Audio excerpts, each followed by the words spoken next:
السلام علیکم ناظرین حضرات، چینل کو ابھی سبسکرائب نہیں کیا ہے تو چینل کو سبسکرائب کر لیجئے، ساتھ میں بیل آئیکن ضرور دبا دیجئے تاکہ آنے والی ویڈیو کی نوٹیفیکیشن آپ کو ملتی رہے۔ کی تلاوت کا شرف حاصل کیا، اس میں اللہ عز و جل ارشاد فرماتا ہے ان ھذا القرآن یہدی للتی ہی اقوم، بے شک یہ قرآن سب سے سیدھا راستہ دکھاتا ہے۔ اگر پرفیکٹ پاتھ، اگر صحیح راستہ کوئی ہمیں دکھا سکتا ہے تو اللہ کی کتاب ہمیں دکھا سکتی ہے، اور اس کتاب کے راستے سے، اس کتاب کی گائیڈ سے اگر ہم نے کام کیا اور اس کتاب کی رہنمائی کے اندر ہم نے اپنے مستقبل کو تابناک بنانے کے لیے قدم اٹھائے تو یہ کتاب کبھی ہمیں ناکام نہیں ہونے دے گی، بلکہ تاریخ بتاتی ہے جب جب کتاب کی روشنی کے اندر آدمی نے کام شروع کیا، جب جب حدیث مصطفیٰ صلی اللہ علیہ وسلم کی روشنی میں کام شروع کیا گیا، جب جب سنت رسول صلی اللہ علیہ وسلم کی روشنی میں کام شروع کیا گیا، قومیں زوال سے عروج کی طرف آئیں اور ناکامی سے کامیابی کی طرف انہوں نے قدم بڑھایا ہے۔ آئیے میں آپ کو سب سے پہلے آقا کریم صلی اللہ علیہ وسلم کی حیات طیبہ کی اس گوشے کی طرف آپ کی توجہ کو مبذول کراؤں۔ رسول اعظم صلی اللہ تعالی علیہ وسلم انسانوں کے برے حالات دیکھ کر، غلط روش پر چلتے ہوئے دیکھ کر، ان کی زندگی کے اندر برائیاں دیکھ کر، ان کی زندگی کو حیوانوں کی طرح دیکھ کر میرے آقا صلی اللہ علیہ وسلم کڑ رہے تھے اور محسوس کر رہے تھے کہ یہ انسان جنہیں اللہ نے اشرف المخلوقات کا تاج عطا فرمایا ہے، یہ اپنے مقام کو بھول چکے ہیں، اپنے منصب کو بھول چکے ہیں اور اپنی زندگی کو اس طریقے سے گزار رہے ہیں کہ حیوان سے بھی بدتر اپنی لائف کو وہ گزارتے ہوئے نظر آ رہے ہیں۔ میرے آقا صلی اللہ علیہ وسلم نے چاہا انسانوں کی زندگی میں انقلاب ہو، انسان انسانیت کے سبق سے آشنا ہو، اپنا مقام سمجھے، اپنا اسٹیٹس سمجھے، اپنا مرتبہ سمجھے، اپنی ذمہ داری کو سمجھے۔ آقا کریم صلی اللہ علیہ وسلم اسی فکر کے اندر غار حرا میں تشریف لے جاتے، کئی دنوں کا توشہ اپنے ساتھ لے کر کے جاتے، اور وہ تنہائی کے اندر میرے آقا صلی اللہ علیہ وسلم انسانوں کے حوالے سے غور کرتے کہ یہ گرے ہوئے انسانوں کو کیسے اٹھایا جائے، یہ گرے ہوئے انسانوں کو کامیاب کیسے کیا جائے، یہ وہ انسان جو لوگوں کے لیے رحمت بن کر کے آیا ہے، اس انسان کو انسانیت کا سبق کیسے سکھایا جائے اور اس انسان کو اس کی عظمت رفتہ سے کیسے آشنا کرایا جائے۔ سرکار اسی فکر کے اندر غار حرا میں ہوتے ہیں۔ آقا کریم صلی اللہ تعالی علیہ وسلم کو رسول اعظم کا اضطراب پسند آیا، بے قراری پسند آئی، کرب پسند آیا، اور ایک مرتبہ پروردگار جل جلالہ نے حضرت جبریل امین علیہ السلام کو آیات دے کر، وحی لے کر حضرت جبریل امین علیہ السلام کو بارگاہ رسول صلی اللہ علیہ وسلم میں بھیجا۔ یہ پہلی وحی ہے جس کا آغاز ہو رہا ہے اقرأ بسم ربک الذی خلق، خلق الانسان من علق، اقرأ وربک الاکرم الذی علم بالقلم، علم الانسان ما لم یعلم۔ میں ایک سوال آپ سے پوچھنا چاہوں گا، مجھے بتائیے، قوم عبادت بھی نہیں کر رہی تھی، قوم بے راہ روی کے شکار بھی تھی، قوموں کے اندر اخلاق بھی نہیں تھے، بلکہ عالم یہ تھا کہ صدیوں تک جنگیں چلا کرتی تھی، اور بے حیائی کی پوزیشن یہ تھی کہ کعبے کا طواف ننگے کیا کرتے تھے۔ یہ سچویشن تھی، تو ہونا یہ چاہیے تھا کہ ان کو عبادت کے حوالے سے کوئی حکم نازل کیا جاتا، ان کے لیے ایسا کوئی حکم نازل کیا جاتا جو اخلاق سے ریلیٹڈ ہوتا، ان کے لیے کوئی حکم ایسا نازل کیا جاتا جس سے سوسائٹی کے اندر کیسے جیا جائے اس کا دستور ہوتا، لیکن نہیں۔ میرے کریم نے پہلی 5 آیتیں نازل فرمائیں، اور ان پہلی 5 آیتوں کے اندر اس گتھی کو سلجھا دیا کہ گرے ہوئے انسان کو اٹھانے کے لیے سب سے پہلی چیز کیا ہے، وہ ہے ایجوکیشن۔ اور اللہ نے 5 آیتیں نازل فرما کر دنیا کے انسانوں کو سبق دے دیا کہ قیامت تک کام کرنے والوں اور گری ہوئی انسانیت کو اٹھانے کا جذبہ رکھنے والوں، اگر گری ہوئی انسانیت اٹھ سکتی ہے تو اس کا پہلا ہتھیار، پہلا طریقہ، پہلا اسلوب اقرا، پڑھو، ایجوکیشن حاصل کرو. اسی کے ذریعے تم سوسائٹی میں باوقار ہو سکتے ہو اور اسی کے ذریعے سوسائٹی میں تم عزت حاصل کر سکتے ہو. آقا کریم رؤوف الرحیم علیہ التحیۃ والتسلیم نے اس کے ذریعے انقلاب پیدا کیا. جو لوگ داخل اسلام ہوتے ہیں آقا کریم صلی اللہ تعالی علیہ وسلم کے آغوش میں آتے اور رسول اعظم صلی اللہ علیہ وسلم کی دعوت کو قبول کرتے، حضور صلی اللہ تعالی علیہ وسلم سب سے پہلے ان کے لیے جو ارینجمنٹ کرتے تھے وہ تھا ایجوکیشن کا. پہلا انتظام تعلیم کا. جو جتنا جانتا ہے وہ دوسرے کو سکھائے، جتنا ایجوکیشن ہے دوسروں تک پہنچائے.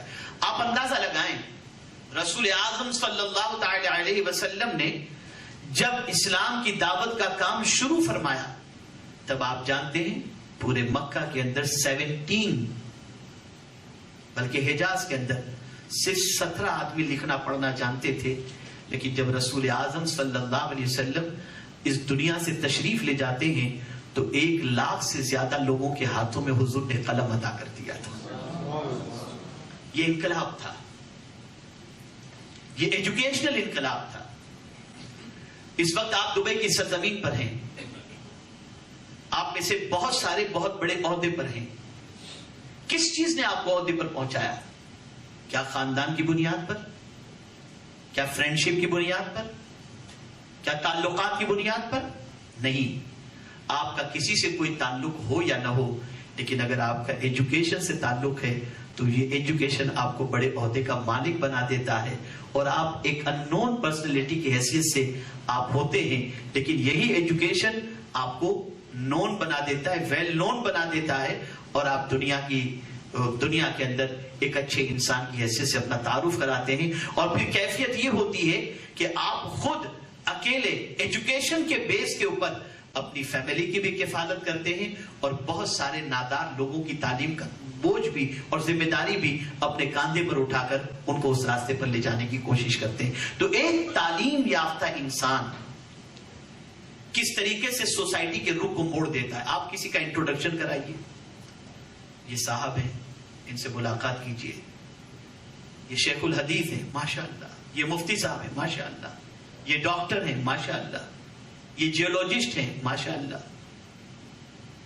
جہاں جہاں ڈگری کی بات آتی ہے، جہاں جہاں ایک انسان کے ایجوکیشن کی بات آتی ہے تو آپ یہ خاص طور پر توجہ رکھیں کہ ایجوکیشن سے جو مالا مال ہوتا ہے اس کی نہ انسان شکل دیکھتا ہے نہ لباس دیکھتا ہے، بلکہ ایجوکیشن خود اتنا بڑا لباس ہے کہ پھر اسے کسی لباس کی ضرورت نہیں. یہ خود اس انسان کو جو اسے پہن لیتا ہے اسے عزت سے مالا مال کر دیا کرتا ہے. آپ دیکھیں آقا کریم صلی اللہ علیہ وسلم نے انقلاب شروع کیا، لوگوں کے دلوں میں تعلیم کی محبت پیدا کی. صحابہ کرام علیہم الرضوان کو جذبہ اس طریقے سے دلایا کہ رسول اعظم صلی اللہ علیہ وسلم کے صحابہ ایک حدیث سننے کے لیے ایک مہینے کا سفر کرتے تھے. ایک مہینے کا سفر، اور جا کر کے ایک حدیث سن کر کے آتے تھے. آپ اندازہ لگائیں یہ 1 مہینے کی ٹریولنگ کا جذبہ کہاں سے پیدا ہوا؟ یہ رسول اعظم صلی اللہ علیہ وسلم کی تعلیمات سے، قرآن مقدس کی گائیڈ لائن کی بنیاد پر. آج ہماری سچویشن کیا ہے؟ آج ہماری قوم کے 80 نہیں 85% اس وقت یا تو ایس ایس سی کر لیتے ہیں یا گریجویشن کرنے کے بعد فردر ایجوکیشن کے لیے آگے نہیں بڑھ پاتے. ریزن کیا ہے؟ اس کے کئی ریزن میں سے ایک ریزن یہ ہے یا تو فیس ایفرٹ نہیں کر پاتے، یا اپنا کوئی کالج نہیں ہے، یا ان کے پاس اتنی پوزیشن نہیں ہے کہ فردر ایجوکیشن کے لیے جو فیس دینی چاہیے وہ دے سکیں. نتیجہ یہ ہوتا ہے کہ بہت سارے ہمارے بچے گریجویشن کے بعد ڈراپ آؤٹ لے لیتے ہیں اور اس کے بعد چھوٹی موٹی جاب کر کے اپنی زندگی گزارتے چلے جاتے ہیں. میں آپ سے پوچھنا چاہتا ہوں کیا رسول اعظم صلی اللہ تعالی علیہ وسلم اور ان کے صحابہ کرام علیہم الرضوان نے صرف اپنے بچوں کی فکر کی؟ کیا اپنے قبیلے کی فکر کی؟ کیا اپنے خاندان کی فکر کی؟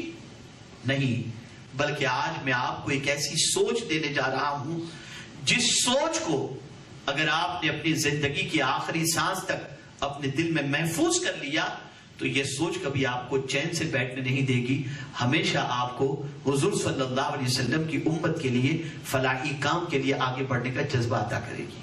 سوچ کون سی ہے؟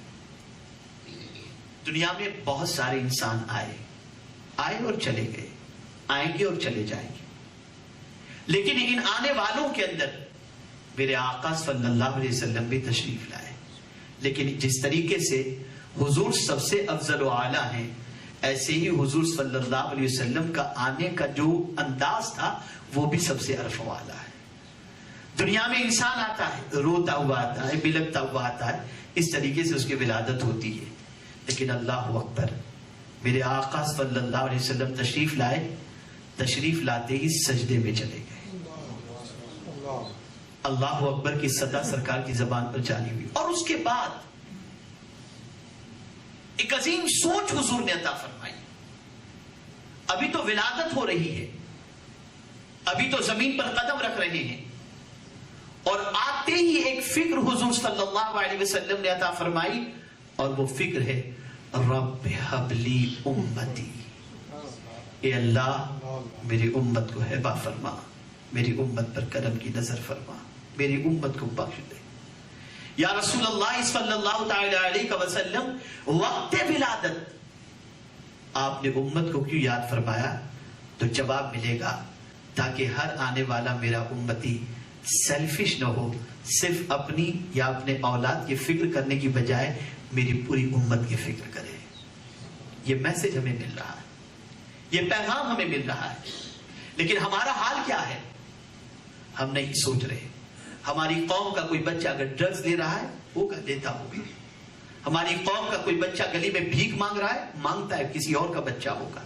ہماری قوم کی عورتیں سگنل کے اوپر برقع پہن کر بھیک مانگتی ہوں گی، مانگتی ہے کسی اور کی بیٹی ہوگی۔ ہماری قوم کی کوئی بچی اگر غیروں کے یہاں چلی جاتی ہے، کسی اور کی بچی ہوگی۔ غرض کہ ہمارا حال یہ ہو چکا ہے کہ ہم سیلفش ہو چکے، جبکہ ہمارا دین ہمیں یہ تعلیم دیتا ہے جو اپنے لیے اچھا سمجھو وہی اپنے مومن بھائیوں کے لیے تم اچھا سمجھو۔ اور اگر یہ کانسیپٹ اور یہ سوچ نہیں ہے تو وی آر ناٹ کمپلیٹ مومن، ہم کمپلیٹ مومن نہیں ہیں۔ کمپلیٹ مومن تو وہ ہے جو اپنے لیے پسند کرتا ہے وہی اپنے مومن بھائی کے لیے پسند کرے۔ کیا ہم یہ سوچتے ہیں؟ کیا اس کے سلسلے میں ہم نے کوئی قدم بڑھایا؟ یقیناً آج ہماری قوم کا جو حال ہے انٹرنیشنل لیول پر، گلوبل لیول پر، وہ کسی سے پوشیدہ نہیں، کسی سے چھپا ہوا نہیں۔ میں بھی آپ میں سے کچھ ساتھی یہ کہیں کہ ہماری قوم کے بہت سارے بچے اب ایجوکیشن کی فیلڈ کے اندر بہت آگے نکل رہے ہیں، تعلیم کا گراف تھوڑا سا اوپر ہوا ہے، تو میں آپ سے عرض کروں گا تعلیم کا گراف اگر تھوڑا سا اوپر بھی ہوا ہے تو کیریکٹر کا گراف بھی تو دیکھو، اسے بھی ذرا دیکھ لو، تو آپ یہ ریئلائز کریں گے کہ تعلیم کے بغیر ہم اپنے بچوں کے سلسلے میں رہ نہیں سکتے۔ لیکن آج ہمارے بچے جن اسکول اور کالجز میں تعلیم حاصل کرنے کے لیے جاتے ہیں، وہاں پر نہ مورل ایجوکیشن ہے اور نہ کیریکٹر کی کوئی تعلیم دی جاتی ہے، نہ پیرنٹس کا رسپیکٹ رہ گیا، نہ بڑوں کا ادب رہ گیا، نہ بڑوں کا احترام رہ گیا، نہ کوئی اخلاق رہ گئے، نہ کوئی کردار رہ گیا۔ بلکہ ہمارا بچہ کالج میں جاتا ہے تو جاتے ہی لڑکے لڑکیوں کے ساتھ فرینڈشپ، اور اس کے بعد بہت سارے تزیہ اوقات کا سلسلہ شروع ہو جاتا ہے، اور اسی وجہ سے بہت سارے مقام تک نہیں پہنچ پاتے، راستے ہی کے اندر وہ ڈراپ آؤٹ لے لیتے ہیں یا سکسیس نہیں ہوتے۔ وجہ یہ ہے کہ جو کلچر پوری دنیا میں اس وقت کریٹ کیا جا رہا ہے وہ کلچر اتنا ورسٹ کلچر ہے کہ اس کلچر کی بیس کے اوپر انسان کو مرنے کے بعد جہنم میں جانے کی بجائے اس کی دنیا ہی کے اندر جہنم کی پوزیشن بن جایا کرتی ہے۔ آپ سوشل میڈیا کو لے لیجئے، سوشل نیٹ ورکنگ کی سائٹ کو لے لیجئے، آپ واٹس ایپ اور آپ ساری چیزوں کو دیکھ لیجئے۔ آج میکزیمم ہمارے بہت سارے نوجوان 30 تک پہنچنے تک ان کی پوزیشن اتنی ویک ہو جاتی ہے کہ اس کے بعد ان کو اپنی فیملی لائف گزارنا اس کے لیے ڈیفیکلٹیز پیدا ہو جاتی ہیں۔ کیوں؟ ریزن یہ ہے کہ آج آپ محسوس کر سکتے ہوں گے ہر بدکاری اور برائیاں اس وقت عام ہوتی جا رہی ہیں اور نوجوان اس میں گھستا جا رہا ہے. کالج کی لائف کو دیکھ لیجئے, یونیورسٹی کی لائف کو دیکھ لیجئے, یہ ساری جگہوں کی لائفوں کو اگر دیکھیں آپ تو ایک پارسا کا اپنا ایمان بھی محفوظ رکھنا اس کلچر کے اندر ویری ڈیفیکلٹ ہو گیا ہے. تو آپ کہیں گے اب کیا کریں؟ تو میں یہ کہوں گا کہ تعلیم تو دلانی ہے, لیکن اس وقت آپ کی پرائرٹی اور آپ کی سب سے بنیادی ذمہ داری اس وقت یہ ہے کہ آپ اپنا اسکول قائم کریں, اسلامک سیلیبس اس کے اندر رکھیں, اکیڈمک سیلیبس کے ساتھ ساتھ اس تعلیم اور اس سیلیبس کے ساتھ ساتھ اسٹیٹ سیلیبس کے ساتھ ساتھ آپ اسلامک سبجیکٹ بھی اس کے اندر رکھیں, تاکہ آپ کا بچہ جہاں سائنس پڑھے گا, جہاں جیوگرافی پڑھے گا, جہاں میتھس پڑھے گا, جہاں انگلش پڑھے گا, وہیں پر محبت رسول کی تعلیم بھی حاصل کرے گا.